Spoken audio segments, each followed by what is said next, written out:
Conversaciones en el Capitolio con Carlos Ruiz, reportero en el Congreso. ¿Qué tal, amigos del canal Congreso? En los pasillos del Capitolio nos encontramos con el senador Carlos Alberto Benavides, que es de la bancada del Pacto Histórico.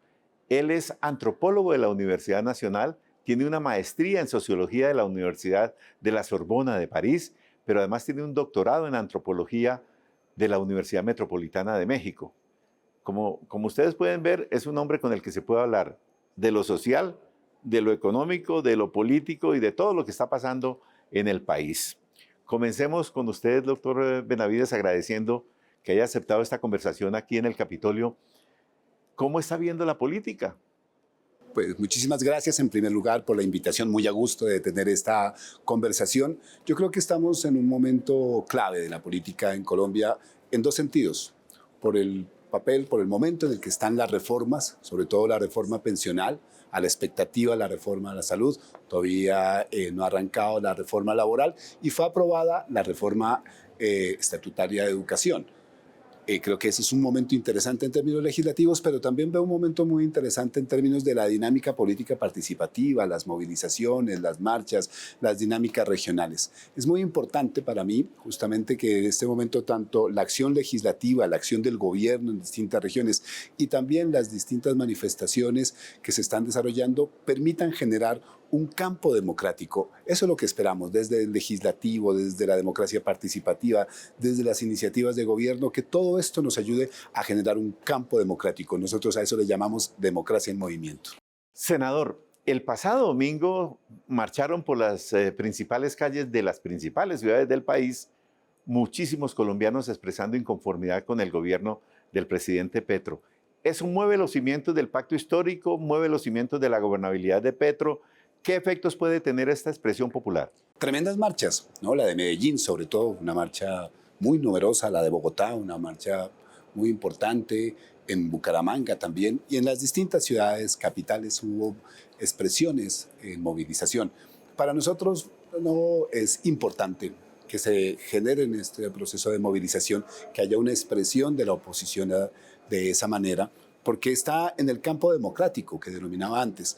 Y ese campo democrático necesita justamente diversas voces, pluralidad de voces. Y quienes convocaron a esta marcha pues tienen todo el derecho a defender el statu quo, a defender los 30 años pasados, la forma de acumulación económica, el régimen político que se expresó.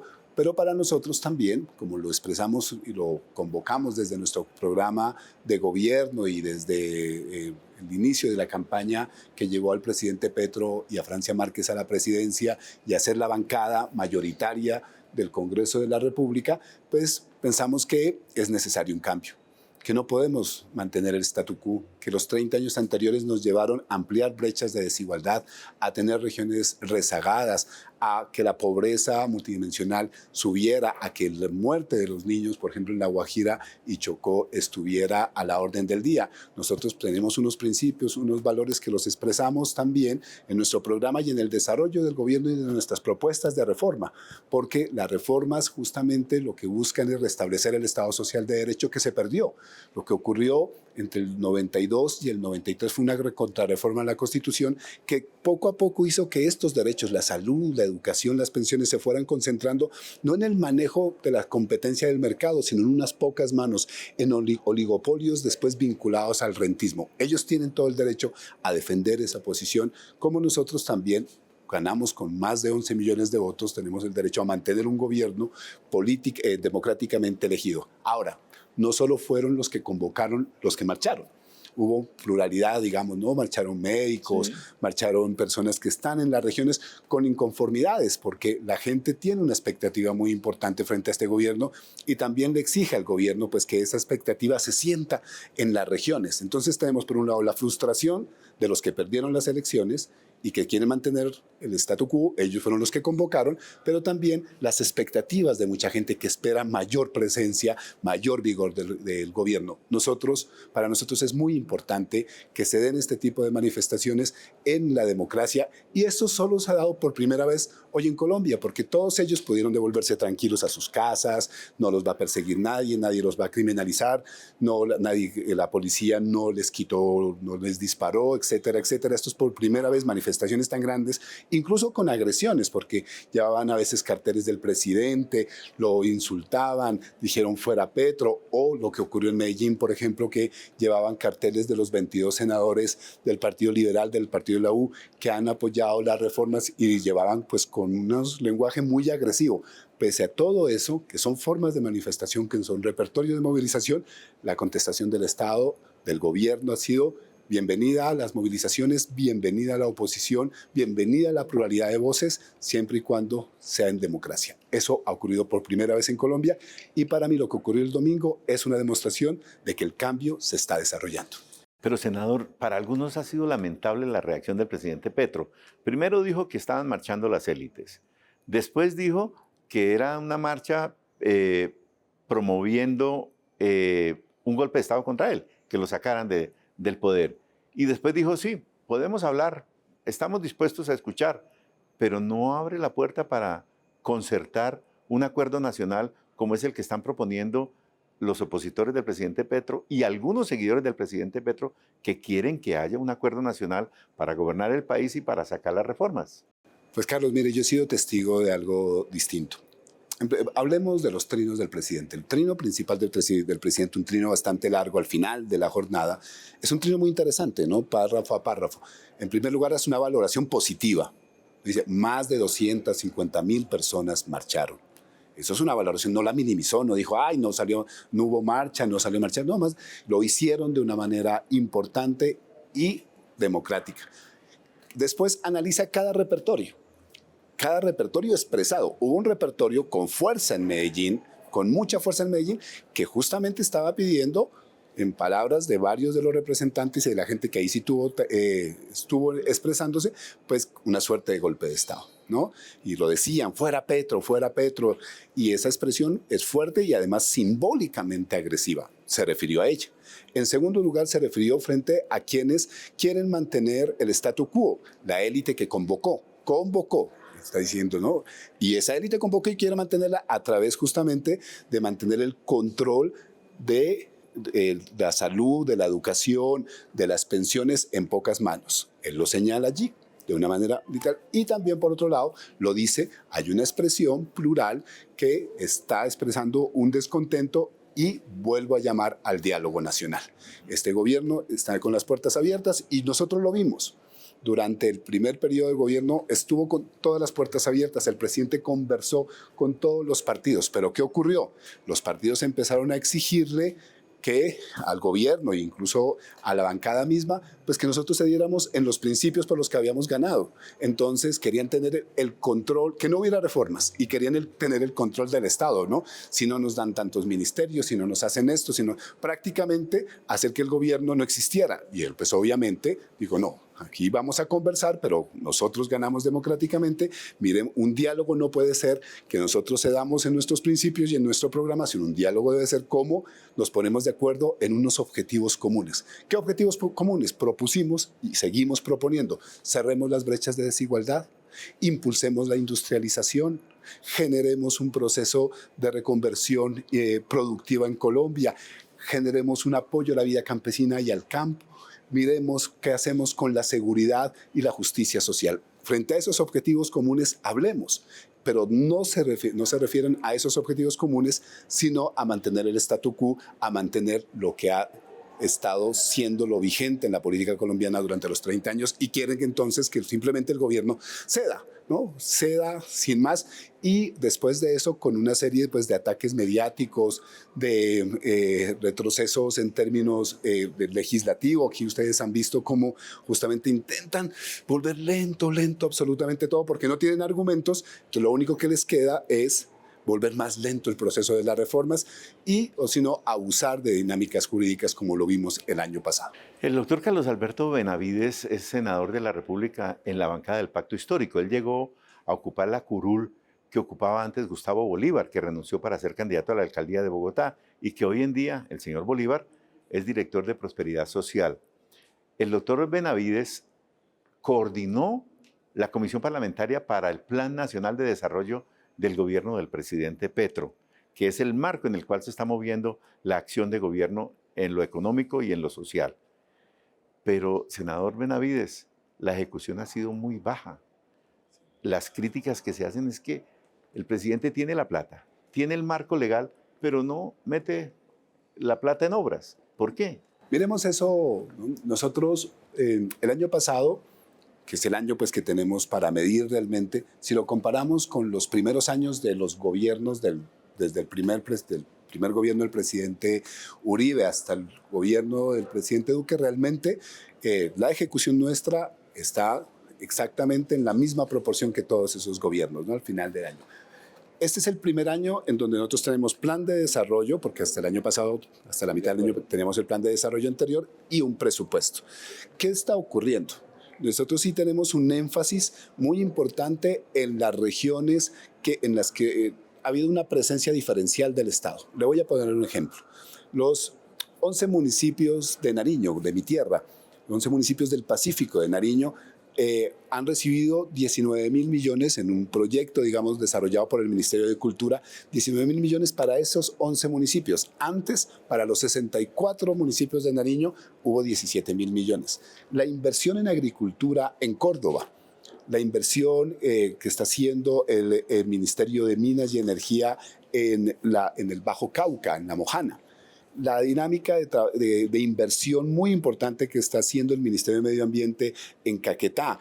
Entonces nosotros tenemos concentradas una serie de inversiones claves en 5 o 6 regiones. Hay unas muy buenas noticias, por ejemplo, ¿cierto? La noticia de ayer es una noticia muy importante. El 40%, disminuyó el 40% la muerte infantil en La Guajira. ¿Eso por qué? Porque después del gobierno de proximidad que se desarrolla allí, ha habido una inversión directa en La Guajira. Disminuyó el año pasado la pobreza multidimensional, ¿no? La que mide la salud, la educación, los ingresos, la adecuación de la vivienda, etcétera, etcétera. ¿Por qué? Porque hemos ido justamente en inversiones allí. Pero eso no disculpa lo que usted ha dicho.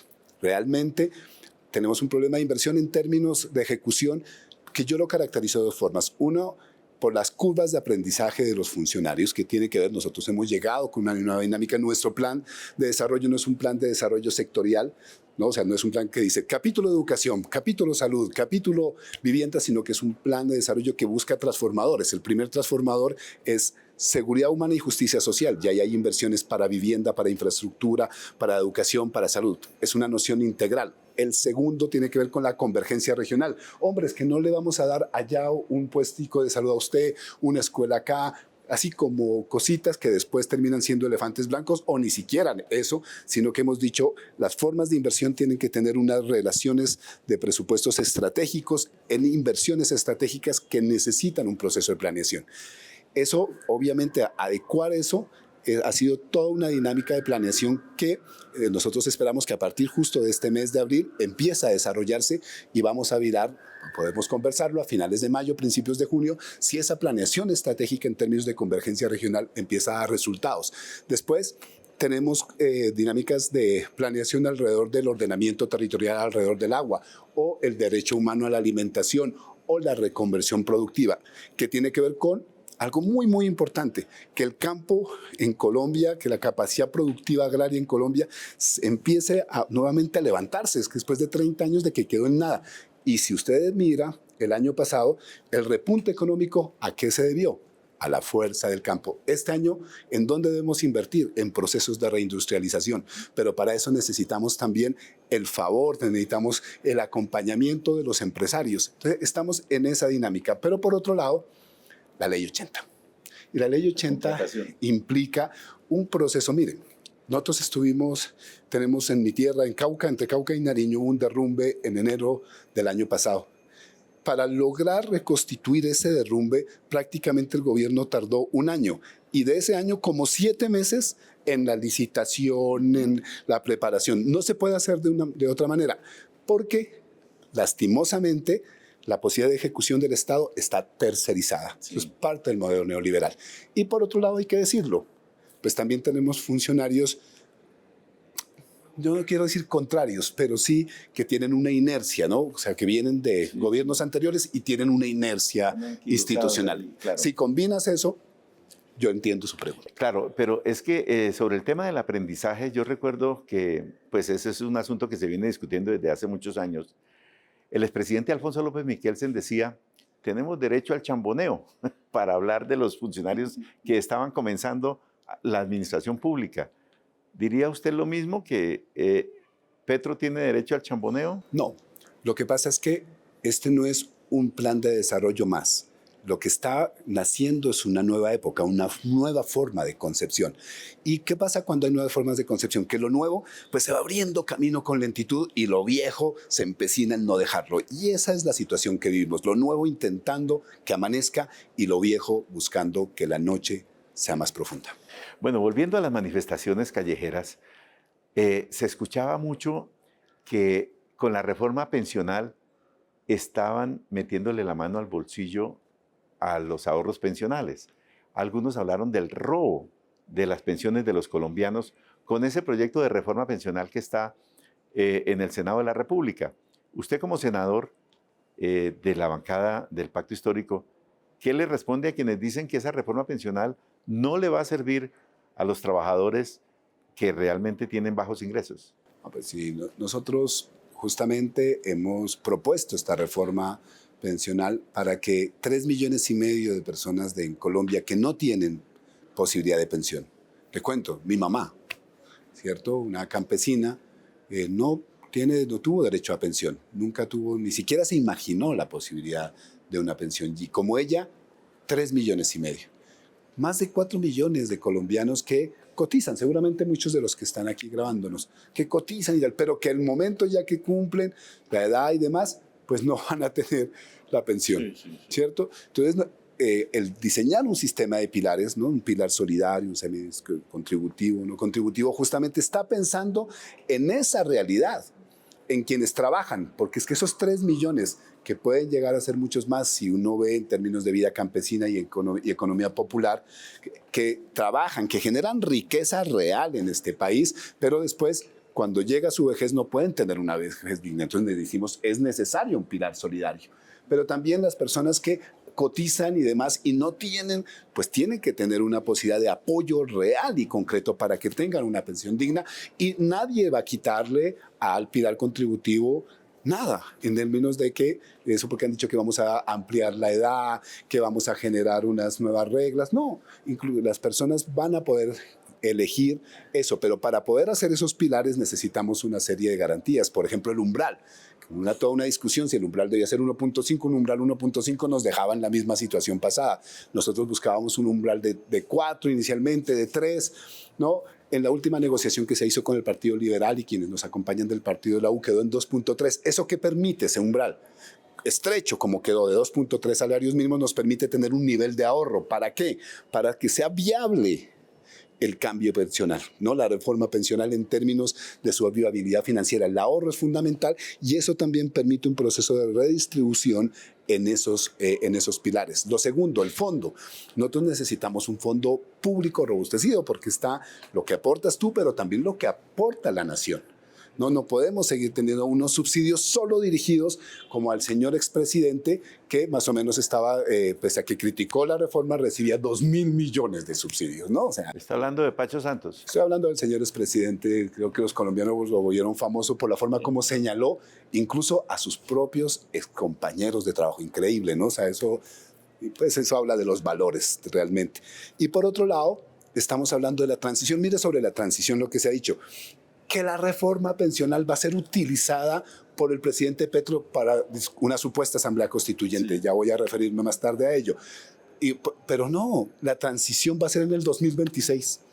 O sea, prácticamente cuando el gobierno del presidente actual esté terminando. Entonces, esas 3 cosas, umbral, fondo y transición, son las claves de esta reforma y permiten justamente ir hacia la población con mayores desventajas hoy y que no tiene a los viejos y a las viejas que necesitan dignidad después de haber con su trabajo generado riqueza para todos los colombianos. Un tema final y que ojalá, pues es importante, pero necesitamos ya llegar a la conclusión de esta conversación, doctor Benavides, el tema de la constituyente. ¿Qué es esa constituyente que está proponiendo el presidente Petro, que dice que tiene más importancia el fondo que la forma y la gente que que está rechazando esa expresión del presidente, dice, un momento, ¿es que se va a saltar el Congreso? No, miren, a mí me ha divertido mucho este tema porque son los fantasmas, ¿no? Y bueno, y las ligerezas de lectura de algunos. ¿Qué es hablar de un proceso constituyente? Nuestra Constitución dice que nosotros tenemos una democracia representativa, este edificio es la expresión máxima, y una democracia participativa. ¿Qué ha ocurrido en Colombia? Pues que la democracia participativa prácticamente quedó reducida a su mínima expresión, que es un proceso constituyente, el que busca desatar esa capacidad participativa, esa capacidad de decisión. No todo proceso constituyente lleva a una asamblea constituyente. Ahí es donde hay una confusión. Todo lo contrario, lleva a distintas manifestaciones, cabildos municipales en donde decidamos cómo ordenar el agua alrededor, cómo ordenar el territorio alrededor del agua, dinámicas asamblearias de economías populares, constituyentes como procesos constituyentes como los que están desarrollando los estudiantes en la Universidad Nacional.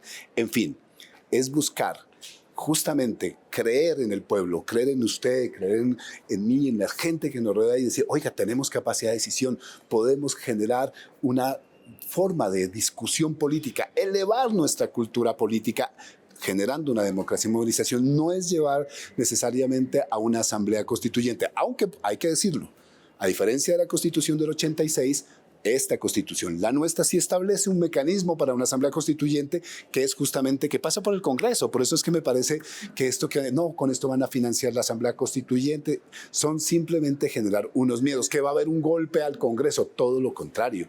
Lo que estamos es enriqueciendo nuestra capacidad de democracia representativa que nosotros expresamos como senadores, como congresistas, pero también al mismo tiempo decirle a la gente, nosotros nos debemos también a sus decisiones.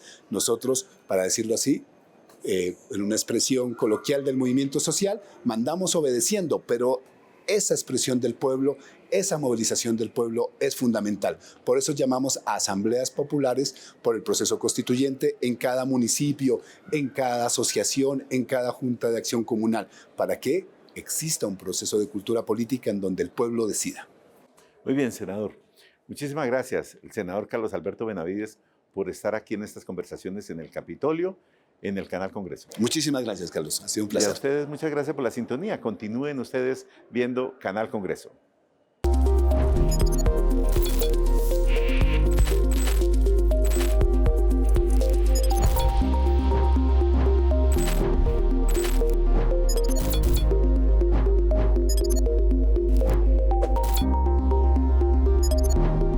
Conversaciones en el Capitolio con Carlos Ruiz, reportero en el Congreso.